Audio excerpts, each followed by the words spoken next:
ಮತ್ತೆ ಹೇಳ್ರಿ ಸರ್. ಎಲ್ಲಿದ್ರಿ ಇನ್ನಿಲ್ಲಿದ್ರಿ? ಹಾಂ ರೀ, ಇಂಡಿಯಲ್ಲಿ ಇದೀನಿ ಸರ್. ಇಂಡಿಯಲ್ಲಿದ್ರಿ? ಹ್ಞೂ ರೀ. ಆಫೀಸ್ ಬರ್ಬೇಕಿತ್ತಲ್ರಿ? ಆಫೀಸ್ಗೆ ಏನು ಬರಪ್ಲ ಸರ್, ಇವತ್ತು ಎಲ್ಲ ನಮ್ಮ ರೋಜಾ ಶುಕ್ರವಾರ ರೀ, ನಮಾಜ್ ಗಿಮಾಜ್ ಅದಾವ. ಹೇಳ್ರಿ ಸರ್, ಏನಾಯ್ತು ಹೇಳ್ರಿ. ಅದೇ ಇದ್ರದ್ದು ಏನೋ ಇದು ರಿಗಾರ್ಡಿಂಗ್ ಸ್ಟ್ರೈಕ್ ಇದ್ದು. ಹ್ಞೂ ರೀ. ಈಗ ನಿನ್ನೆ ಕೂಡ ಕಮಿಷನ್ ಮೀಟಿಂಗ್ ಮಾಡಿ ಎಲ್ಲ ಮಾಹಿತಿ ಕೊಟ್ಟಿದ್ದಾರೆ. ಹ್ಞೂ ರೀ. ನಿಮ್ದೇನು ಇದಾವೆ ಅವನ್ನ ಪರಿಶೀಲನೆ ಮಾಡ್ತಿದ್ದೀವಿ, ಪರಿಶೀಲನೆ ಮಾಡಿದ್ದೀವಿ ಮತ್ತು ಕೆಲವೊಂದೆಲ್ಲ ಇನ್ಸ್ಟ್ರಕ್ಷನ್ ಕೊಟ್ಟಿದ್ದಾರೆ ಯಾವ ಮಾಡ್ತೀವಿ ಅಂತ. ನಿಮ್ಮದು ಪೇಮೆಂಟ್ ಬಗ್ಗೆ ಆಗಿರ್ಬೋದು, ಆಮೇಲೆ ಏನು ನಿಮ್ಮದು ಯಾವುದು ಇದು ಲೈಫ್ ಇನ್ಶೂರೆನ್ಸ್ ಬಗ್ಗೆ ಸ್ವಲ್ಪ ಪ್ಲಾನ್ ಮಾಡಿದ್ದಾರೆ. ಆಮೇಲೆ ನಾಲ್ಕೈದು ಅಂಶಗಳ ಬಗ್ಗೆ ನಿಮ್ಮ ಬಗ್ಗೆ ಸ್ವಲ್ಪ ಸ್ಪಷ್ಟವಾಗಿ ಪ್ಲಾನ್ ಮಾಡಿದ್ದಾರೆ. ಹ್ಞೂ ರೀ. ಅದ್ರ ಬಗ್ಗೆ ನಿಮ್ಗೆ ಮಾಹಿತಿ ಕೊಟ್ಬಿಟ್ಟು ನೆಕ್ಸ್ಟ್ ಮುಂದಿನ ಕೆಲಸ ಮಾಡೋಣ ಅಂತ ಹೇಳ್ಬಿಟ್ಟು ಫಸ್ಟ್ ಮಾತಾಡಿದ್ದಾರೆ ಕಮಿಷನರ್ ಸರ್. ಯಾಕಂದ್ರೆ ನೀವು ಎಲ್ಲ ಕಡೆ ಇವತ್ತಿಂದ ಕೆಲಸ ಸ್ಟಾರ್ಟ್ ಮಾಡಿದ್ದಾರೆ. ಪಬ್ಲಿಕ್ ಕೂಡ ಸುಮಾರು ಕಾಲ್ ಬರ್ತಾರೆ, ಪಬ್ಲಿಕ್ ಇಂದ ಕೂಡ ಕಮಿಷನರ್ ಆಫೀಸಿಗೆ ಬರ್ತಾ ಇದೆ, ನಮ್ಮ ಆಫೀಸಿಗೆ ಬರ್ತಾ ಇದ್ದಾವೆ. ಹ್ಞೂ ಸರ್. ಯಾಕಂದ್ರೆ ನೀವು ಇವತ್ತಿಂದ ಕೆಲಸ ಸ್ಟಾರ್ಟ್ ಮಾಡಿದ್ರೆ ಚಲೋ ಚೆನ್ನಾಗಿರ್ತೈತಿ. ಆಗ ಅವ್ರು ಏನು ಫಸ್ಟ್ ಮಾತಾಡಿದಾರೆ, ಏನೇ ಕೆಲಸ ಹೇಳಿದಾರಲ್ಲ ಅದು ಕಮಿಷನ್ ಲೆವೆಲ್ ಮಾಡ್ತಾ ಇದ್ದಾರೆ. ಹ್ಞೂ ಸರ್. ಯಾಕೆ ನೀವು ಕೆಲಸ ಸ್ಟಾರ್ಟ್ ಮಾಡಿ ಅಂತ. ಸರ್, ಯಾವುದೇ ಕಾರಣಕ್ಕೂ ಕೆಲಸ ಸ್ಟಾರ್ಟ್ ಮಾಡಲ್ಲ, ನೀವು ತಪ್ಪು ತಿಳ್ಕೊಬೇಡ್ರಿ. ಹ್ಯುಮ್ಯಾನಿಟಿ ಮ್ಯಾಗ ಹೇಳ್ತೀನಿ ನಾನು.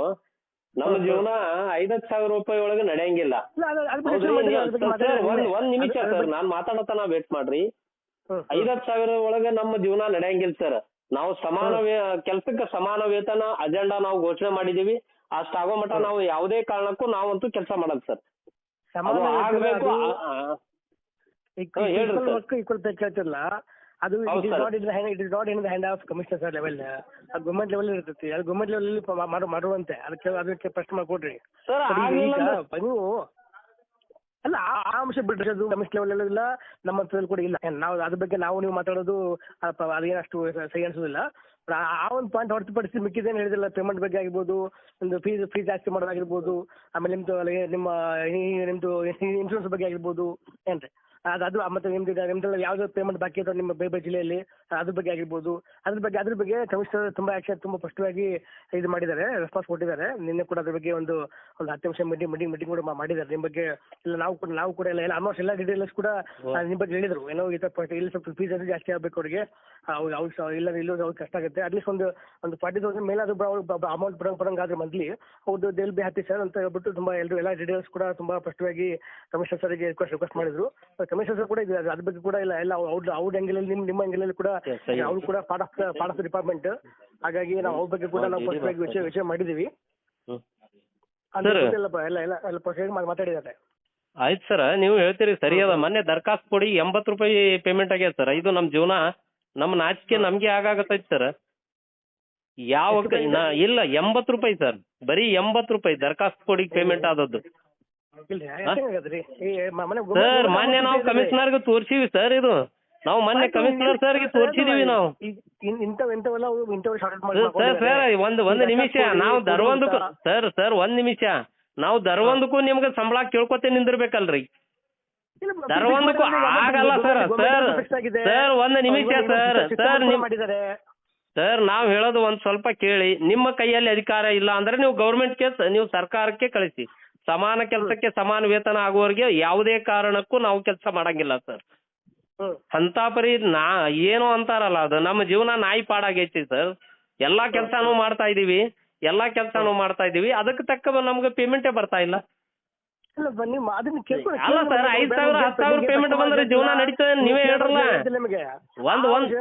ಆ ಒಂದು ಅಂಶ ಕಮಿಷನ್ ಲೆವೆಲ್ ಇಲ್ಲ. ನೀನು ಸ್ಟೇಟ್ ಲೆವೆಲ್ ತಕ್ಕ ಮಾತಾಡ್ಕೋಬೇಡ, ಡಿಸ್ಟ್ರಿಕ್ಟ್ ಲೆವೆಲ್ ಮಾತಾಡು. ನನ್ನ ಲೆವೆಲ್ ಆಗಿರ್ಬೋದು, ಕಮಿಷನ್ ಲೆವೆಲ್ ಆಗಿ ಇದ್ರ ಬಗ್ಗೆ ಮಾತಾಡೋದು ಪ್ರಶ್ನೆ ಇಲ್ಲ. ಆ ಒಂದು ಅಂಶ ಹೊರತುಪಡಿಸಿ ಮಿಕ್ಕಿದ್ದೇನು ಪೇಮೆಂಟ್ ಹೇಳಿದ್ರಲ್ಲ, ಡ್ರಗ್ಸ್ ಪುಡಿ ಆಗಿರ್ಬೋದು, ಪುಡಿ ಮುಕ್ತ ಆಗಿರ್ಬೋದು, ಫೀಸ್ ಜಾಸ್ತಿ ಮಾಡೋದಾಗಿರ್ಬೋದು, ಇದ್ರ ಬಗ್ಗೆ ಕಮಿಷನರ್ ಮಾತಾಡಿದ್ದಾರೆ, ಆ ಕೆಲಸ ಮಾಡ್ತಿದ್ದಾರೆ ಸರ್. ಹೇಳಿದ್ರಿ ಸರಿ ಐತಿ, ನಾನು ನಿಮ್ಮ ಲೆವೆಲ್ದೆ ಮಾಡ್ತೀನಿ. ಫೀ ಜಾಸ್ತಿ ಮಾಡಿದ್ರು ನಾವು ಮಾಡಂಗಿಲ್ಲ ಸರ್.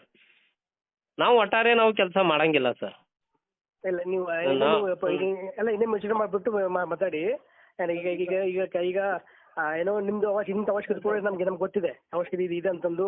ಅದೇ ಸರ್, ನಮ್ದು ಅವಶ್ಯಕತೆ ಅಲ್ಲ ಸರ್. ನಿಮ್ದು ಡಿಮಾಂಡ್ ಇದೆ, ಡಿಮಾಂಡ್ ಪ್ರಶ್ನೆ ಮಾಡ್ರಿ. ಬೇರೆ ತಿಳಿದಿಲ್ಲ ಪ್ಯಾರಲ್ ಮಾಡಿ ಕೆಲಸ, ಈ ಕಡೆ ಕೆಲಸ ಕೂಡ ಮಾಡಿ, ಆ ಕಡೆ ಆ ಕೆಲಸ ಕೂಡ ಮಾಡಿ. ಅದು ಯಾವತ್ತು ಸರ್ ನಮ್ದು 20 ವರ್ಷ ಸರ್ವಿಸ್ ದಲ್ಲಿ ಯಾವ ಕಮಿಷನರು ಮಾಡಿಲ್ಲ, ಎಲ್ಲಾನು ಮಾಡ್ಕೋತೆ ಈ ಸಲ ನಾವು ಒಂದು ಗಟ್ಟಿ ನಿರ್ಧಾರಕ್ಕೆ ಬಂದೀವಿ ಸರ್. ಬೇಡ ಅಂದ್ರೆ ನಮ್ಮ ಮನೆಗೆ ಕಳಿಸ್ಬಿಡಿ, ನಾವು ಮನೆಗೆ ಹೋಗ್ಬಿಡ್ತೀವಿ. ನಮ್ಮ ಹೊಲ ಗದ್ದೆಯಲ್ಲಿ ಕೆಲಸ ಮಾಡ್ಕೊಂಡು ಆರಾಮ್ ಇರ್ತೀವಿ ಸರ್, ಜೀವನ ಮಾಡ್ಕೊಂಡು ಹೆಂಡತಿ ಮಕ್ಕಳ ಜೊತೆ. ಇವತ್ತು ಮಕ್ಕಳು ಸ್ಕೂಲ್ ಫೀ ಕಟ್ಟಕ್ ಆಗ್ತಿಲ್ಲ ನಮ್ಗೆ, ಪರಿಸ್ಥಿತಿ ಅಲ್ಲಿಗೆ ಐತಿ ಸರ್. 5,000 ರೂಪಾಯಿ 10,000 ರೂಪಾಯಿ ಪೇಮೆಂಟ್ ಬಂದ್ರೆ ಜೀವನ ಹೆಂಗ್ ನಡೀತದೆ ನೀವೇ ಹೇಳ್ರಲ್ಲ. ಒಂದು ನೋಟಿಸ್ ಹಾಕ್ಬೇಕಾದ್ರೆ 55 ರೂಪಾಯಿ ಐತಿ 10 ಬಸ್ ಕೇಸಲ್ಲಿ, ಓಡಿ ಕೇಸಲ್ಲಿ, ಎಲ್ಲದಕ್ಕೂ ಅದು ರಿವೈಸ್. ಪದೇ ಪದೇ ನಾವು ಅದೇ ಮಾತಾಡೋದಾಗ್ತೈತಿ. ಆ ಒಂದು ಅಂಶದ ಬಗ್ಗೆ ಈಗ ಕಮಿಷನರ್ ಗಮನಕ್ಕೆ ಬಂದಿದೆ. ಅವರು ಕೂಡ ಅದನ್ನ ಬಗ್ಗೆ ಸ್ಪಷ್ಟವಾಗಿ ಯೋಚನೆ ಮಾಡಿದ್ದಾರೆ. ಇಲ್ಲ ಆಗ್ಲೇಬೇಕು ಅಂತ ಅವರು ಕೂಡ ನಿನ್ನೆ ನಮ್ಗೆ ಮುಂಚಿತವಾಗಿನೇ ಕಮಿಷನರ್ ಸರ್ ಹೇಳ್ಬಿಟ್ರು, ಇಲ್ಲ ಆಗ್ಬೇಕಾಗುತ್ತೆ ಅನ್ನೋ ಬಗ್ಗೆ ಹೇಳ್ಬಿಟ್ಟು ಕೆಲವು ಅಭಿಪ್ರಾಯ ಕೂಡ ಕೇಳಿದೆ. ಈ ತರ ಪ್ಲಾನ್ ಇದೆ, ಈ ತರ ಆಗ್ಬೇಕಾದ್ರೆ ನನಗೆ ಅನಿಸಿದೆ, ನಿಮ್ಮ ಅಭಿಪ್ರಾಯ ಕೂಡ ಹೇಳಿ ಅಂತ ಹೇಳ್ಬಿಟ್ಟು ನಾವು ಎಲ್ಲ ಡೀಟೇಲ್ಸ್ ಕೇಳಿದ್ರು ನಿನ್ನೆ. ಎಲ್ಲ ಡೀಟೇಲ್ಸ್ ಕೂಡ ಸ್ಪಷ್ಟವಾಗಿ ಮಾತಾಡಿದ್ದಾರೆ. ಆ ಒಂದು ಅದ್ರ ಬಗ್ಗೆ ನಮ್ಗೇನು ಡೌಟ್ಸ್ ಇಲ್ಲ. ಏನೋ ರಿಗಾರ್ಡಿಂಗ್ ಫೀಸ್ ಬಗ್ಗೆ ಆಗಿರ್ಬೋದು, ನೀವು ಹೇಳ್ತು ಸರಿ ಇದೆ, ಪೇಮೆಂಟ್ ಜಾಸ್ತಿ ಆಗಬೇಕು, ಇದು ನಿಮ್ಗೆ 20,000 ರೂಪಾಯಿ 15,000 ರೂಪಾಯಿ ರಿಸೀವ್ ಮಾಡೋಕ್ಕಾಗೋದು, ಅದು ಎಲ್ರಿಗೂ ಸ್ವಾಭಾವಿಕ. ಅದು ಅದ್ರ ಬಗ್ಗೆ ಎಲ್ಲ ಎಲ್ರಿಗೂ ಗೊತ್ತಿದೆ, ಎಲ್ಲರೂ ಕೂಡ ಸ್ಪಷ್ಟವಾಗಿ ಮಾಡಿದ್ದಾರೆ. ನೀವು ಒಂದೇ ನೀವೇನು ಈಕ್ವಲ್ ಪೇ ಹೇಳ್ತಿಲ್ಲ, ಅದ್ರ ಬಗ್ಗೆ ಮಾತ್ರ ನಾವು ನಮ್ಮ ಲೆವೆಲಲ್ಲಿ ಕಮಿಷನ್ ಲೆವೆಲಲ್ಲಿ ಅದ್ರ ಬಗ್ಗೆ ನಾವು ಮಾತಾಡೋದು ಸೂಕ್ತ ಅಲ್ಲ. ಅದು ಆ ಅಂಶ ಹೊರತುಪಡಿಸಿ ಮಿಕ್ಕಿದ ಅಂಶವನ್ನು ಪರಿಗಣನೆ ಮಾಡಿದ್ದಾರೆ ಅವರು.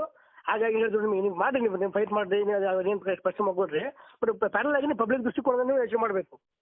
ಹೌದು ಸರ್, ನಾವು ಎಷ್ಟಾರೆ ಪಬ್ಲಿಕ್ ಮಾಡ್ಬೇಕು ಸರ್. ಈಗ ಸಾಲ ಮಾಡ್ಕೊಂಡು ನಾವು ಪಬ್ಲಿಕ್ ಕೆಲಸ ಮಾಡಕ್ಕಾಗುತ್ತಾ ಸರ್? ನಾವು ದಯಮಾಡಿ ತಪ್ಪು ತಿಳ್ಕೊಬೇಡಿ. ನಾವು ಸಾಲ ಮಾಡಿ ಪಬ್ಲಿಕ್ ಸರ್ವಿಸ್ ಕೊಡಕ್ಕಾಗತ್ತಾ ಸರ್? ಫೈಟ್ ಮಾಡಿ. ಅದೇ ಸರ್ ನಾನು ಏನ್ ಹೇಳ್ತಾ ಇದ್ದೀನಿ ಸರ್ ಒಂದ್ ನಿಮಿಷ. ನಾನು ಏನ್ ಹೇಳ್ತಾ ಇದ್ದೀನಿ, ನಮ್ಮ ಅಜೆಂಡಾ ಏನು? ಸಮಾನ ಕೆಲಸಕ್ಕೆ ಸಮಾನ ವೇತನ, ಇಲ್ಲ ಅಂದ್ರೆ ರೆಗ್ಯುಲೈಸರ್ ಮಾಡ್ಬೇಕು. ನಿಮಗಿದು ಆಗ್ಲಿಲ್ಲ, ನೀವು ಸರ್ಕಾರಕ್ಕೆ ಮೂವ್ ಮಾಡ್ರಲ್ಲ, ನಾವು ಸರ್ಕಾರ ಲೆವೆಲ್ದಾಗ ಫೇಸ್ ಮಾಡ್ತೀವಲ್ಲ.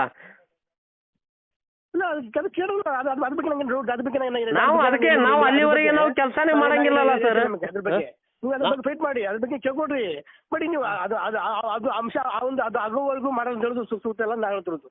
ಇಲ್ಲ ಸರ್, ನಾವು ನೀವು ಏನೇ ಹೇಳ್ರಿ ಸರ್, ನಾವು ಒಟ್ಟಾರೆ ಅದು ನಮ್ಮ ಈ ಸಲ ನಮ್ಮ ವೈಯಕ್ತಿಕ ಅಭಿಪ್ರಾಯನೇ ಹೇಳಾಗತ್ತೀವಿ ನಿಮಗೆ. ನೀವು ಯಾರಿಗೂ ಕಾಲ್ ಮಾಡ್ರಿ, ನಿಮ್ಗೆ ಆನ್ಸರ್ ಇದೆ ಬರುತ್ತಾ. ಸಮಾನ ಕೆಲಸಕ್ಕೆ ಸಮಾನ ವೇತನ ಆಗುವವರೆಗೆ ನಾವು ಯಾರೂ ಕೆಲಸ ಮಾಡಂಗಿಲ್ಲ ಸರ್. ಮಂಜುನಾಥ್ ಸರ್ ಏನ್ ಹೇಳಿದ್ರು ನಮಗೆ, ನಾನು ಸ್ಟೇಟ್ ಕಮಿಟಿಯಲ್ಲಿ ಇದ್ದವ ಸರ್. ಆಯ್ತು, ನಿಮಗೆ ಹಂಗ್ ಮಾಡ್ತೀವಿ ಹಿಂಗ್ ಮಾಡ್ತೀವಿ, ಇಷ್ಟರಲ್ಲೇ ಮೂವ್ಮೆಂಟ್ ಮಾಡ್ತೀವಿ, ಫೈಲ್ ಮೂವ್ಮೆಂಟ್, ಈ ಫೈಲ್ ಆಯ್ತು, ಯಾವುದೂ ಮೂವ್ಮೆಂಟ್ ಆಗ್ಲಿಲ್ಲ. ಸನ್ಮಾನ್ಯ ಶ್ರೀ ಮುಖ್ಯಮಂತ್ರಿ ಸಿದ್ದರಾಮಯ್ಯ ಸರ್ ಏಪ್ರಿಲ್ 10ಕ್ಕೆ ಸರ್ವೆ ಡೇ ದಿನ ಅವರು ಘೋಷಣೆ ಮಾಡಿದ್ರು.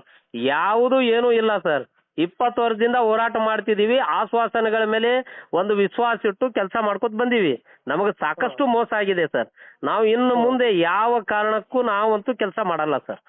ನಮ್ಮ ಅಜೆಂಡಾ ಇದು ಈಡೇರುವವರೆಗೆ ನಾವು ಕೆಲಸ ಮಾಡಂಗಿಲ್ಲ ಸರ್. ಈಗ ನಮ್ಮ ಸ್ಟೇಟ್ ಕಮಿಟಿಯಲ್ಲೇನೋ ಮೀಟಿಂಗ್ ನಡೆದಿದೆ, ನಮ್ದು ಇದೇ ಅಜೆಂಡಾ ಇದೆ ಸರ್. ನಿಮ್ಗಿದ್ದದ್ದೇ ನಾನು ಹೇಳ್ತಾ ಇದ್ದೇನೆ. ಇಲ್ಲ, ಈಗ ನೀವು ಸ್ಟೇಟ್ ಲೆವೆಲ್ಗೆ ಯೋಚನೆ ಮಾಡೋಕೆ ಮೂಲ ಈ ಡಿಸ್ಟ್ರಿಕ್ಟ್ ಲೆವೆಲ್ಗೆ ನೀವು ಕೆಲಸ ಸ್ಟಾರ್ಟ್ ಮಾಡ್ರಿ. ನಾವು ಮಾಡಂಗಿಲ್ಲ ಸರ್. ನೀವು ನಿಮ್ ಪ್ರೋಗ್ರೆಸ್ ಸಲುವಾಗಿ ಹೇಳ್ತೀರಾ ಸರ್. ನೀವು ತಪ್ಪು ತಿಳ್ಕೊಬೇಡಿ. ನೀವು ನಿಮ್ ಪ್ರೋಗ್ರೆಸ್ ಸಲುವಾಗಿ ಪಬ್ಲಿಕ್ ಹೇಳ್ತಿರೋದು. ಹೌದು ಸರ್, ನೀವು ಕೂಡ ಪಬ್ಲಿಕ್ ಕೆಲಸ ಮಾಡೋದು, ನಾವು ಕೂಡ ಪಬ್ಲಿಕ್ ಕೆಲಸ ಮಾಡೋದು. ಹೌದು ಸರ್, ಪಬ್ಲಿಕ್ ಕೆಲಸನೇ ಮಾಡೋದು, ನಾವು ಪಬ್ಲಿಕ್ ಮಾಡೋದು. ಅಲ್ಲ, ನಿಮ್ ಬೇಡಿಕೆ ಇಲ್ಲಿ ತಪ್ಪಂತ ಹೇಳ್ತಿಲ್ಲ. ನಿಮ್ ಬೇಡಿಕೆ ಸರಿ ಇರ್ಬೋದು. ಅದನ್ನ ಎಲ್ಲಿ ಪ್ರಶ್ನೆ ಮಾಡ್ಬೇಕು ಪ್ರಶ್ನೆ ಮಾಡಿ. ಮಾಡಿದೇವಲ್ಲ ಸರ್. ಅದನ್ನ ಪ್ಯಾರಲ್ ಮಾಡ್ಕೊಡ್ರಿ ಆಗಿ. ಅದನ್ನ ಮಾಡ್ಬೇಡಿ. ಇದು ಕೆಲಸ ಮಾಡಿ ಹೇಳ್ತಿಲ್ಲ ನಾವು, ಇದು ಕೂಡ ಮಾಡಿ ಅದು ಕೂಡ ಮಾಡಿ ಹೇಳ್ತಿರೋದು ನಿಮ್ಗೆ. ಸರ್ ಆಗೋದಿಲ್ಲ ಸರ್, ಆ ತರ ಆಗೋದಿಲ್ಲ. ಕೆಲಸ ಮಾಡ್ತಾ ಇದ್ರೆ ಯಾರು ನಮ್ ಕೆಲಸ ಮಾಡಂಗಿಲ್ಲ ಸರ್. ನಾವು ಕೆಲಸ ಮಾಡ್ತಾ ನಾವು ಬೇಡಿಕೆಗಳನ್ನು ಕೇಳ್ತಾ ಇದ್ರೆ ಯಾವ ಕೆಲಸಗಳು ಆಗೋದಿಲ್ಲ ಸರ್. ನಮ್ಮ ಜೀವನಾನೇ ಮುಗಿದೋಗಿದೆ. ನಮ್ಮ ಮಕ್ಕಳು ಮದುವೆಗೆ ಬಂದಾರೆ, ಮಕ್ಕಳು ಸ್ಕೂಲ್ ಫೀಸ್ ಕಟ್ಟಕ್ ಆಗ್ತಾ ಇಲ್ಲ. ನಮಗೆ ಪರಿಸ್ಥಿತಿ ನಮ್ದು ಅಲ್ಲಿಗಿದೆ ಸರ್. ಹ್ಯುಮ್ಯಾನಿಟಿ ಮ್ಯಾಗ್ ಆದ್ರೂ ಯೋಚನೆ ಮಾಡಿ. ನೀವು 80 ರೂಪಾಯಿ ಪೇಮೆಂಟ್ ಕೊಡ್ತಾರೆ, ನಿಮ್ಗೆ ದರಖಾಸ್ತು ಕೊಡಿ ಪೇಮೆಂಟ್ ಹಾಕ್ತೀನಿ ನಾನು. 80 ರೂಪಾಯಿಯಲ್ಲಿ ಜೀವನ ಮಾಡಕ್ಕಾಗತ್ತಾ ಸರ್? ಇವಾಗ ಬಂದಿದೆ. ಹಂಗಲ್ಲ ಸರ್, ಸುಮ್ನೆ ಏನೋ ನಮ್ಗೆ ಅವ್ರು ಮೊನ್ನೆ ಗೌರ್ಮೆಂಟ್ ಔಟ್ ಆಗಿದ್ದಿಲ್ಲ. ಅದೇ ಸರ್, ಒಬ್ರಿಗೆ ಆತರ ಮಿಸ್ಟೇಕ್ ಆಗಿ ಆಗಿರ್ಬೋದು. ಒಬ್ರಿಗೆಲ್ಲ ಸರ್, ಎಲ್ಲರಿಗೆ ಆಗುತ್ತೋ. ಅಪ್ಲೈ ಮಾಡಕ್ ಹೋಗ್ಬೇಡಿ. ಈಗ ಅದರಲ್ಲಿ ಡಿಸ್ಟ್ರಿಕ್ಟ್ ಸ್ಟೇಟ್ ಮಾತಾಡಕ್ ಹೋಗ್ಬೇಡಿ. ಡಿಸ್ಟ್ರಿಕ್ಟ್ ಲೆವೆಲ್ ನೀವು ಕೆಲಸ ಸ್ಟಾರ್ಟ್ ಮಾಡಿಸಿ. ಇಲ್ಲ ಸರ್, ನಾವು ಮಾಡಂಗಿಲ್ಲ ಸರ್. ನಾವು ಒಟ್ಟಾರೆ ಮಾಡಲ್ಲ. ಮೊನ್ನೆ ಸರ್ ಒಂದ್ ನಿಮಿಷ ಸರ್, ಡಿಸ್ಟ್ರಿಕ್ಟ್ ಲೆವೆಲ್ ಮಾತಾಡಿ. ನಾನ್ ಡಿಸ್ಟ್ರಿಕ್ಟ್ ಮಾತಾಡ್ತೀನಿ ಸರ್. ಒಂದ್ ನಿಮಿಷ ಸರ್, ನಾನು ಹೇಳ್ತಿರಲ್ಲ ನಿಮ್ಗೆ ಆ ಒಂದು ಪಾಯಿಂಟ್ ಹೊರತುಪಡಿಸಿ ಮಿಕ್ಕಿದೆಲ್ಲ ಕೂಡ ಸ್ಪಷ್ಟವಾಗಿ ಮಾಡ್ತಾ ಇದ್ದಾರೆ. ಅದ್ರ ಬಗ್ಗೆ ನಂಗೆ ಡೌಟ್ಸ್ ಇಲ್ಲ. ನಿನ್ನೆ ಕಮಿಷನರ್ ಮಾತಾಡಿ ನೋಡಿದ್ರೆ ತುಂಬಾ ಚೆನ್ನಾಗಿ ನೀವು ಆಲ್ಮೋಸ್ಟ್ ನಿಮ್ಮ ಕಷ್ಟ ನಾವು ಅರ್ಥ ಮಾಡ್ಕೊಂಡ್ರೆ ಆ ಒಂದು ಮೀಟಿಂಗ್ ಕರೆದಿದ್ದು ಆಲ್ಮೋಸ್ಟ್ ನಿಮ್ಗೆಲ್ಲ ಏನು ಇದೆಲ್ಲ ಫೀಸ್ ಬಗ್ಗೆ ಆಗ್ಬೋದು ಎದ್ರ ಬಗ್ಗೆ ಆಗ್ಬೋದು ತುಂಬಾ ಪರ್ಸನಲ್ ಮಾತಾಡಿದ್ರೆ ನೀವು ಆಕ್ಚುಲಿ ನಿಮ್ ಕೇಳಿಸ್ಕೋಬೇಕಾಗಿತ್ತು ಕೆಲಸಕ್ಕೆ ಆಗ್ಲಿಲ್ಲ ನಮ್ಗೆ ಅಷ್ಟೇ ನಾವು ನಮಗೆ ಖುಷಿ ಆಯ್ತಲ್ಲ ಕೇಳ್ಬಿಟ್ಟು ಇಲ್ಲಿ ಬಿಡು ಅಟ್ಲೀಸ್ಟ್ ಇದು ಇವಾಗಲಾದ್ರೂ ಇಷ್ಟ ಆಗ್ಲಿ ಇಷ್ಟ ಆದ್ರೆ ನಾವು ಒಳ್ಳೆ ಅವ್ರು ಕೂಡ ನೀವು ಕೂಡ ಹ್ಯಾಪಿ ಆಗ್ತೀರ ಅಂತ ನನಗೂ ಫೀಲ್ ಆಯ್ತು ಅದು ಕಮಿಷನರ್ ಮಾತಾಡಿದ್ದು. ಇಲ್ಲ ಒಪ್ಕೊಂಡೆ ಸರ್, ನೀವು ಹೇಳ್ತಾ ಇದ್ದೀರಾ ಒಪ್ಕೊಂಡೆ. ನಾನು ನಿಮ್ಗೆ ಒಂದು ಚೂರು ನಾನು ಮಾತಾಡ್ತೀನಿ, ತಪ್ಪಿಕೊಬೇಡಿ. ಮೊನ್ನೆ ಎಡಿ ಎಲ್ಲಾರು ಮೆಟ್ ತಗೊಂಡು ನೀನ್ ಇಲ್ದಲ್ಲಿಗೆ ಬಂದು ಹೊಡಿತೀನಿ ಅಂದ್ರು. ಈ ಲೆವೆಲ್ಗೂ ನಾವು ಕೆಲಸ ಮಾಡ್ಬೇಕಾ ಸರ್? ನೀವೇನ್ ಆಕ್ಷನ್ ತಗೊಂಡ್ರ? ಅಗಸ್ಬಾಳ ಮೇಲೆ ನೀವೇನು ಸಿಂದಗಿ ಎಡಿ ಎಲ್ಲಾರ ಮೇಲೆ ಏನ್ ಆಕ್ಷನ್ ತಗೊಂಡ್ರಿ ಸರ್? ನಾನು ಫೋನ್ ಮಾಡಿದ್ರೆ ರಿಸೀವ್ ಮಾಡ್ಲಿಲ್ಲ, ನೀವು ನಿಮ್ ಮೆಸೇಜ್ ಹಾಕ್ದೆ, ವಿಡಿಯೋ ಆಡಿಯೋ ಕ್ಲಿಪ್ ಹಾಕ್ದೆ, ನಾನು ಏನ್ ರೆಸ್ಪಾನ್ಸ್ ಮಾಡಿದೀರಾ ಸರ್ ನೀವು? ಈಗ ನೋಡಿ ಅದ್ರ ಬಗ್ಗೆ ಅಲ್ಲ ಸರ್, ಈ ಲೆಕ್ಕಕ್ಕೆ ಬಂದಿದೆ, ನಮ್ ಡ್ಯೂಟಿ ಈ ಲೆಕ್ಕಕ್ಕೆ ಬಂದಿದೆ ಸರ್. ಸರ್ ಒಂದ್ ನಿಮಿಷ, ನಾ ಏನ್ ಮಾತಾಡಿದೀನಿ ಅದ್ರಲ್ಲಿ ನಿಮ್ಗೆಲ್ಲ ಹೇಳಿದೀನಿ. ಆಮೇಲೆ ನಿಮ್ಮ ಬೆಂಗಳೂರು ಶ್ರಮಕ್ಕೆ ಅವ್ರಿಗೂ ಕೂಡ ಕಾಲ್ ಮಾತಾಡಿದೀನಿ. ಅದ್ರ ಬಗ್ಗೆ ಇದಿಲ್ಲ, ಅದನ್ನ ನಮ್ದು ಒಳ್ಳೆ ಮಾತಾಡುವಂತ ನೀ ಹೊಸಬ ನಮ್ಗೆ ಅದಾಗಿದ್ ತಪ್ಪು. ಅದ್ರ ಬಗ್ಗೆ ಯಾವ ರೀತಿ ಮೆಟ್ ತಗೊಂಡು ಹೊಡಿತೀನಿ, ನೀ ಇದ್ದಲ್ಲಿಗೆ ಬಾ ಅರ್ಧ ಗಂಟೆಯಲ್ಲಿ ನಾನು ಇಲ್ಲ ಬರ್ಲಿಲ್ಲ ಅಂದ್ರೆ ನೀನ್ ಮೆಟ್ ತಗೊಂಡು ಹೊಡಿತೀನಿ ಅಂದ್ರೆ ಏನ್ ಸರ್ ಇದು? ಸರ್ ಈ ಲೆಕ್ಕಕ್ಕೆ ನಮ್ ಡ್ಯೂಟಿ ಬಂದಾವ್, ನಾವ್ ಯಾವ ಆಧಾರ ಮೇಲೆ ಡ್ಯೂಟಿ ಮಾಡ್ಬೇಕು? ಸ್ಟೇಟ್ ಲೆವೆಲ್ ಮಾತಾಡ್ಕೋಬೇಡ, ಸ್ಟೇಟ್ ಲೆವೆಲ್ ಸರ್, ನಾನು ಡಿಸ್ಟ್ರಿಕ್ಟ್ ಲೆವೆಲ್ ಹೇಳ್ತಾ ಇದ್ದೀನಿ ನಿಮ್ಗೆ. ಬಗ್ಗೆ ಗೊತ್ತಿದೆ ನನಗೆ. ಆಮೇಲೆ ಅದು ಬಗ್ಗೆ ನಿಮಗೂ ಗೊತ್ತಿದೆ, ನಮಗೂ ಗೊತ್ತೈತಿ. ಅವ್ ಯಾವ ಹೇಳಿದ್ರೆ ನಾವು ಯಾವ ಲೆವೆಲ್ ಹೇಳ್ಬೇಕು ಆ ಥರ ಹೇಳಿದ್ದೀನಿ ಅವನಿಗೆ. ಅದ್ರ ಬಗ್ಗೆ ಮಾತಾಡ್ಬೇಡ. ಈ ಪಬ್ಲಿಕ್ ದೃಷ್ಟಿಕೋನದಿಂದ ದಯವಿಟ್ಟು ನೀವು ಮಾತಾಡಿ ನೋಡ್ರಿ, ನಿಮ್ಮ ಸ್ಟೇಟ್ ಲೆವೆಲ್ ಅಲ್ಲಿ ಮಾತಾಡ್ಬಿಟ್ಟು ಒಂದು ಫಸ್ಟ್ ಮಾತಾಡಿ. ಊಟ ಸರ್ ಆಯ್ತು, ನೀವು ಹೇಳಿದ್ದೀರಾ. ನಾನು ಎಲ್ಲ ನಮ್ಮ ಜಿಲ್ಲಾ ಭೂಮಾಪಕರಿಗೆ, ತಾಲೂಕಾ ಅಧ್ಯಕ್ಷರುಗಳಿಗೆ ಮಾತಾಡ್ತೇನೆ. ಮಾತಾಡಿ ನಾನು ನಿಮಗೆ ಬಿಟ್ಟಿಗೆ ಅಭಿಪ್ರಾಯ ತಿಳಿಸ್ತೇನೆ ಸರ್. ಸುಮ್ಮನೆ ವಾದ ಮಾಡೋದ್ರಲ್ಲಿ ಅರ್ಥ ಇಲ್ಲ ಸರ್. ಸರ್ ನಾನು ಮಾಡಂಗಿಲ್ಲ, ನಾನು ಸ್ಪಷ್ಟ ಹೇಳ್ತೀನಿ, ನಾನು ಮನ್ಸು ಮಾಡಂಗಿಲ್ಲ ಸರ್. ನಾನು ಒಟ್ಟಾರೆ ಡ್ಯೂಟಿ ಮಾಡಂಗಿಲ್ಲ ಸರ್. ಸರ್ ನೀವು ಏನೇ ಎಕ್ಸೆಪ್ಟ್ ಏನು ಈಕ್ವಲ್ ಪೇ ಇದೆಯಲ್ಲ ಅದು ಹೊರತುಪಡಿಸಿ ಮಿಕ್ಕಿದೆಲ್ಲ ಮಾಡ್ತೀನಿ ತುಂಬಾ ಚೆನ್ನಾಗಿ ತುಂಬಾ ಫಸ್ಟ್ ಮಾತಾಡಿದ್ರು ಅಂತ ನಾ ಹೇಳ್ತೇವೆ ನಿಮ್ಗೆ. ನೀವು ಹೇಳಿದಿರಿ ಸರ್, ನಾನು ಒಪ್ಕೋತೀನಿ. ನೀವು ಹೇಳ್ತಾ ಇದ್ದೀರಿ, ನಾನು ಒಪ್ಕೋತೀನಿ. ಇಷ್ಟು ನಾವು 20 ವರ್ಷ ಸರ್ವಿಸ್ ಮಾಡಿ 10-5 ರೂಪಾಯಿ ಪೇಮೆಂಟ್ ತಗೊಂಡು ಕೆಲಸ ಮಾಡೋ ಪರಿಸ್ಥಿತಿಯಲ್ಲಿ ನಾವು ಇಲ್ಲ ಸರ್. ನಾನು ಸ್ಪಷ್ಟ ಹೇಳ್ತಾ ಇದ್ದೀನಿ, ನಮ್ಮ ಅಜೆಂಡಾ ಪೂರ್ಣವಾಗೋವರೆಗೆ. ಅದ್ರ ಬಗ್ಗೆ ನಮಗೂ ಒಪ್ಪಿದೆ, ಅದ್ರ ಬಗ್ಗೆ ನಮಗೂ ತಗೊಳ್ಳಿಲ್ಲ, ಕಮಿಷನ್ ತಗೊಳ್ಳಿಲ್ಲ ಅದ್ರ ಬಗ್ಗೆ. ಅದೇ ರೀ, ಈಗ ನಾವು ಈ ಲೆಕ್ಕ ಒಳಗೆ ನಾವಂತೂ ಕೆಲಸ ಮಾಡಂಗಿಲ್ಲ ಸರ್. ನೀವು ಕೇಳಿದ್ದೀರಾ, ಹೇಳಿದ್ದೀರಾ, ಸ್ವಾಗತ. ನೀವು ನಮ್ಮನ್ನ ಈಗ ನಾನು ಕಮಿಷನರ್ ಗಮನಕ್ಕೂ ಇದೆ. ಅದು ಹೇಳ್ತಿಲ್ಲ, ಅವ್ರು ಏನಾದ್ರು ಇಲ್ಲ ಇದಾಗುದಿಲ್ಲ ಅಂತ ಹೇಳಿದ್ರೆ ನಾನು ನಿಮ್ಗೆ ಕಾಲ್ ಮಾಡಕ್ಕೆ ಮುಖ ಇರ್ತಿರಲಿಲ್ಲ, ಫೇಸ್ ಇರ್ತಿರಲಿಲ್ಲ ನನಗೆ. ಅವ್ರು ನಿನ್ನೆ ಫಸ್ಟ್ ಮಾತಾಡೋದಕ್ಕೆ ನಿಮ್ಗೆ ಕಾಲ್ ಮಾಡಿದ್ರೆ ಇವತ್ತು ನಾನು. ಅದೇ ಸರ್, ನಿನ್ನೆ ಮೀಟಿಂಗ್ ಇದ್ದದ್ದು ಗೊತ್ತಿತ್ತು ನನಗೆ. ನಾನು ನೋಡಿದ್ದೆ, ಮೆಸೇಜ್ ಅಲ್ಲಿ ನೋಡಿದ್ದೆ. ಇಲ್ಲ ಅನ್ನಂಗಿಲ್ಲ ಸರ್, ನಮ್ದು ಒಂದು ಅಜೆಂಡಾ ಇದೆ ಸರ್. ನಮಗೂ ಒಂದಿಷ್ಟು ಪೇಮೆಂಟ್ ಇದ್ರೆ ಸರ್, ನೀವು ಒಂದು ಪ್ರೈವೇಟ್ ನೀವು. ಅದೇ ಸರ್, 20 ವರ್ಷ ಆಯ್ತು. ಎಷ್ಟು ಸ್ಟೆಪ್ಗಳು ಹೋಗ್ಬೇಕು ಹೇಳ್ರಿ, ನೀವೇ ಹೇಳ್ರಿ. 20 ವರ್ಷ ಆಯ್ತು ಸರ್, ನಾವು 20 ವರ್ಷ ಆಯ್ತು. 2002ರಲ್ಲಿ ಅವಾಗ ಫಸ್ಟ್ 98 ಅಲ್ಲಿ ಅಮಾಂಡ್ಮೆಂಟ್ ಆಗೋದು ಈಕ್ವಲ್ ಅಲ್ಲೇ ಆಗಿತ್ತು ಸರ್. ನಮಗೆ 4700 ಆಗ್ಬೇಕು, ಅವ್ರಿಗೆ GSಗೆ 5700 ಇತ್ತು. ಆ ಲೆಕ್ಕ ಒಟ್ಟಾರೆ ರಿವೈಸ್ ಆಗ್ಲಿಕ್ಕೆ ತಯಾರಿಲ್ಲ ಸರ್. ಎಲ್ಲಿ ಇದ್ರು ಇನ್ನ ನಾವು ಇಲ್ಲೇ ಇದೀವಿ ಅಂದಾಗ ಯಾವ ಬೇಸ್ ಮೇಲೆ ನಾವು ಕೆಲಸ ಮಾಡ್ಬೇಕು, ನೀವೇ ಹೇಳಿ ಸರ್ ನನಗೆ. ಈಗ ಸರ್ ನೀವು ನೀವು ಇದರಿಂದ ಹೊರಗಡೆ ಬಂದು ಹ್ಯುಮ್ಯಾನಿಟಿ ಮ್ಯಾಗ ವಿಚಾರ ಮಾಡೋಣ. ಒಂದು ಕಂಪ್ನಿಯಲ್ಲಿ ಕೆಲಸ ಮಾಡಿದ್ರೆ ಸರ್ 50-60 ಸಾವಿರ ರೂಪಾಯಿ ಪೇಮೆಂಟ್ ಕೊಡ್ತಾರೆ. ಈಗ ಇಲ್ಲಿ ಅಷ್ಟು ಇಲ್ಲೇ ಇಲ್ಲ ಅಂದಾಗ ಏನ್ ಮಾಡ್ಬೇಕು ಹೇಳ್ರಿ ಸರ್? ನಾವು ಎಲ್ಲಾ ಕೆಲಸನೂ ಮಾಡಿದೀವಿ, ಪರವಾನಗಿ ಭೂಮಾಪಕರಿಗೆ ಏನದೀವಿ. ನೀವು ಯಾವ ಕೆಲಸ ಹೇಳಿರಿ ಎಲ್ಲಾನು ಮಾಡಿದೀವಿ ನಾವು, ಯಾವ್ದು ಇಲ್ಲ ಅಂದಿಲ್ಲ. ಎಲ್ಲಾ ಕೆಲಸ ಮಾಡಿದೀವಿ, ನೀವು ಏನ್ ಕೊಡ್ತೀರಿ ಅದು ಮಾಡಿದ್ವಿ. ಸ್ವಾಮಿತ್ವದಲ್ಲಿ 2 ತಿಂಗಳ ಕೆಲಸ ಮಾಡಿದಾರೆ, ಇನ್ನೂವರೆಗೆ ಪೇಮೆಂಟ್ ಆಗಿಲ್ಲ ನಮ್ಮ ಇಂಡಿ ಹುಡುಗರ್ದು. ಸರ್ ಈ ತರ ಆದ್ರೆ ಜೀವನ ಹೆಂಗಾಗುತ್ತ ನೀವೇ ಹೇಳಿ ಸರ್. ಸ್ವಾಮಿತ್ವದಲ್ಲಿ 2 ತಿಂಗಳು ಮಾಡಿದ್ದಾರೆ, ಇನ್ನೂವರೆಗೆ ಪೇಮೆಂಟ್ ಇಲ್ಲ ಅವರಿಗೆ. ಮತ್ತೆ 2 ತಿಂಗಳ ಗತಿ ಏನಾಗತ್ತ ಸರ್? ನೀವೇ ಹೇಳ್ರಿ ಸರ್, ನಾನೇನು ಹೇಳಲ್ಲ, ನೀವೇ ಹೇಳ್ರಿ ಸರ್. ಇವೆಲ್ಲ ಫೀಸ್ ಬಗ್ಗೆ ಇನ್ನೇ ತುಂಬಾ ಹೆಚ್ಚಾಗಿದೆ ಅಂತ ಹೇಳಿದ್ರು. ಅದೇ ಮತ್ತೆ ಹೇಳ್ಬೇಕಾಗುತ್ತೆ. ನೀವು ಅದೇ ಮತ್ತೆ ಹೇಳ್ಬೇಕಾಗುತ್ತೆ. ಇದು ಫೀಸ್ ಬಗ್ಗೆ ನಂಗೆ ನೋಡಿಸಿಲ್ಲ, ಕಮಿಷನರ್ಗೂ ಅದ್ರ ಬಗ್ಗೆ ತಕರಾರಿಲ್ಲ. ಫೀಸ್ ಬಗ್ಗೆ ಜಾಸ್ತಿ ಮಾಡಬೇಕು ಅನ್ನೋ ಬಗ್ಗೆ ಅವರು ಕೂಡ ಮಾತಾಡಿದ್ರೆ ಅವ್ರು ಕೂಡ ಡೆಫಿನೆಟ್ ಆಗಿ ಮಾಡ್ತಾರೆ. ಅವ್ರು ಮಾತಾಡಿದ ಕಾನ್ಫರೆನ್ಸ್ ನೋಡಿದ್ರೆ ಆ ಥರ ಡೆಫಿನೆಟ್ ಆಗಿ ನಿಮ್ಮ ಪರವಾಗಿನೇ ಮಾಡ್ತಾರೆ. ಆ ವಿಷಯ ಹೊರತುಪಡಿಸಿ ಮಿಕ್ಕಿದ ಅಂಶಗಳೆಲ್ಲ ಅವ್ರು ನೋಡಿದ್ದಾರೆ. ಎಲ್ರಿಗೂ ಚರ್ಚೆ ಮಾಡಿದ್ದಾರೆ. ಅದ್ರ ಬಗ್ಗೆ ನಂಗೆ ನೋಡಿಸಿಲ್ಲ. ಅವ್ರು ಕಾನ್ಫರೆನ್ಸ್ ನೋಡ್ಬಿಟ್ಟು ನಾನೇನು ಕಾಲ್ ಮಾಡಿದ್ದು ಇಲ್ಲ ಮಾಡ್ತಾ ಇದ್ದಾರೆ. ನೀವು ಕೆಲಸ ಸ್ಟಾರ್ಟ್ ಮಾಡ್ರಿ. ಪ್ಯಾರಲ್ ಆಗಿ ಆ ಕೆಲಸ ಕೂಡ ನೀವು ಎಫರ್ಟ್ ಆ ಒಂದು ಸ್ಟ್ರೈಕ್ ಕೂಡ ಆ ಒಂದು ಫೈಟ್ ಕೂಡ ಮಾಡಿ ಅಂತ ಹೇಳೋದಕ್ಕೆ ನಿಮ್ಗೆ ಕಾಲ್ ಮಾಡಿದ್ದು ನಾನು. ಆಯ್ತು ಸರ್, ಮಾಡಿರಿ, ಸ್ವಾಗತ. ನಾನು ಎಲ್ಲರನ್ನ ವಿಚಾರ ಮಾಡಿ ನಾನು ನಿಮಗೆ ಸಾಯಂಕಾಲ ತಿಳಿಸ್ಬಿಡ್ತೀನಿ sir. Okay okay, thank you sir. ಅವ್ರಿಗೇನು ಕನ್ನಡದಲ್ಲಿ ಪರವಾನಗಿ ಭೂಮಾಪಕರು ಅವರನ್ನು ಮಾಡ್ಕೊಂಡಿದೀವಿ.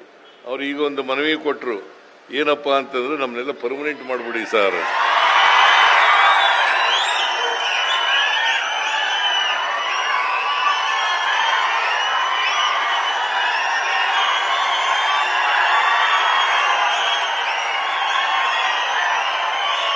ಇಲ್ಲ, ಈಗ ಗೊತ್ತಾಯ್ತು.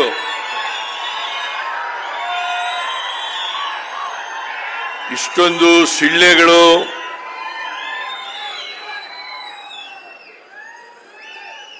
ನಿಮ್ಮ ಈ ಉದ್ಗಾರಗಳು ನೋಡಿದ್ರೆ ಪರ್ಮನೆಂಟ್ ಮಾಡಬೇಕು ಅಂತಕ್ಕಂಥದ್ದು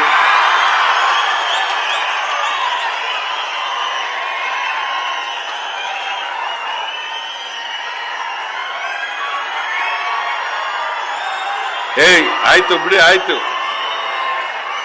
ನಮ್ಮ ಸರ್ಕಾರ ಈ ಯಾರ್ಯಾರು ಲೈಸೆನ್ಸ್ಡ್ ಸರ್ವೇಯರ್ಸ್ಗಳಿದ್ದಾರೆ ಅವರನ್ನ ಪರ್ಮನೆಂಟ್ ಮಾಡಲಿಕ್ಕೆ ಏನಪ್ಪ ಷಡಕ್ಷರಿ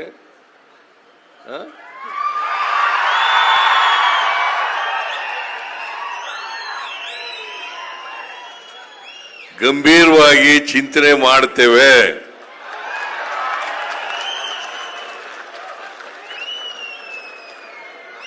ಅದನ್ನು ಮಾಡೋಣ. ಆಮೇಲೆ ಸರ್ವೆ ಸೆಟಲ್ಮೆಂಟ್ನವರು ಕೂಡ ಒಂದು ಮನವಿಯನ್ನು ಕೊಟ್ಟಿದ್ದಾರೆ. ಆ ಮನವಿನೂ ಕೂಡ ಪರಿಶೀಲನೆ ಮಾಡ್ತೇವೆ ಅಂತಕ್ಕಂಥ ಮಾತುಗಳನ್ನು ಹೇಳಲಿಕ್ಕೆ ಬಯಸ್ತಾ ಇದ್ದೇನೆ. ಆಮೇಲೆ 36 ಜನ ಅಸಿಸ್ಟೆಂಟ್ ಡೈರೆಕ್ಟರ್ ಅದನ್ನ ನಂತರ ಹೇಳ್ತೇನೆ. ಆದರೆ ನಿಯಮಗಳಲ್ಲಿ ಯಾವ ರೀತಿ ಸಮಸ್ಯೆ ಬರುತ್ತೆ ಅಂದರೆ, ಇವ್ರನ್ನ ನಾವು ಯಾವುದು ಖಾಲಿ ಹುದ್ದೆಗೆ ವಿರುದ್ಧವಾಗಿ ನಾವು ಇವ್ರನ್ನ ತಗೊಂಡಿಲ್ಲ. ಇಟ್ಸ್ ನಾಟ್ ಎಗೇನ್ಸ್ಟ್, ಇವ್ರನ್ನ ನಾವು ತಗೊಂಡಿರೋದು not against any vacancy in the government. ಇವುಗಳನ್ನು ಅಡ್ಹಾಕ್ ಆಗಿ ಅಧಿಕವಾಗಿ ನಾವು ತಗೊಂಡಿದ್ದೇವೆ. ಸೊ ಕಾಯಂಗೊಳಿಸ್ಬೇಕಾದ್ರೆ ಯಾವ ಹುದ್ದೆ ಒಳಗೆ ಕಾಯಂಗೊಳಿಸ್ಬೇಕು? ಹುದ್ದೆನೇ ಇಲ್ವಲ್ಲ. ಸೊ ಈ ಒಂದು ಪ್ರಶ್ನೆ ಬರುತ್ತೆ.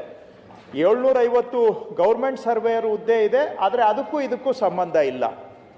ಎರಡನೇದು ಏನು ಬರುತ್ತೆ, ಈ ಥರ ಮಾಡ್ಲಿಕ್ಕೆ ಹೋದಾಗ ದೇಶದಲ್ಲಿ ಭಾಳ ಪ್ರಚಲಿತವಾಗಿ ನಡೆದು ಬಂದಿರತಕ್ಕಂಥ